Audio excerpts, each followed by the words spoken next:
ලෝකයේ බිහිසුණුම සහ භයානකම කෘමීන් කිහිපයක් මං ඔයාලට කියලා දෙන්නම්.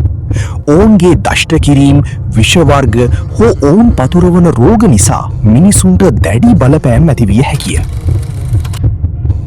1. සෙසේ මැස්සා TSESE fly.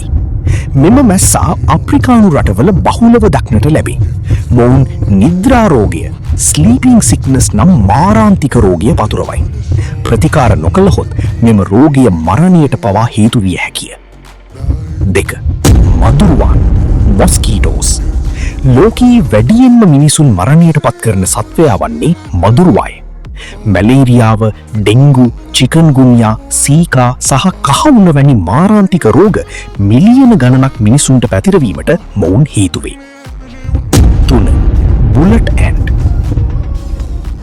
මෙම කුහුඹුවාගේ දෂ්ට කිරීම ලෝකයේ ඇති වේදනාකාරීම දෂ්ට කිරීම වලින් එකක් ලෙස සැලකේ. එම වේදනාව වෙඩි උණ්ඩයක් වැදුනාක් මෙන් තීව්‍ර සහ දිගුකාලීන එකකි. 4. මිනිමරු බඹරු මර්ඩර් හෝනට්ස් ඒෂියන් ජයන්ට් හෝනට්. මොවුන් ලෝකයේ විශාලතම බඹරු විශේෂයයි.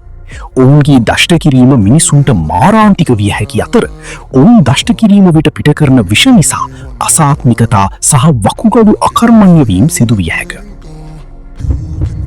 5. ලොකු අංගනන් හෝ මකුළුවන්, විශේෂයෙන් පලාලී මකුළුවන් ෆනල් වෙබ් ස්පයිඩර්.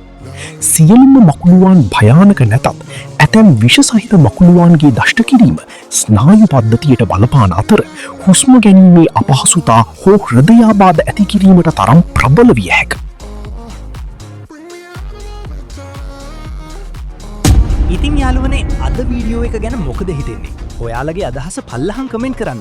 මේ වගේ වීඩියෝ නැරඹීමට කැමති නම් අපිව ෆලෝ කරන්න. එහෙනම් තවත් වැදගත් වීඩියෝ එකකින් හමු වෙමු.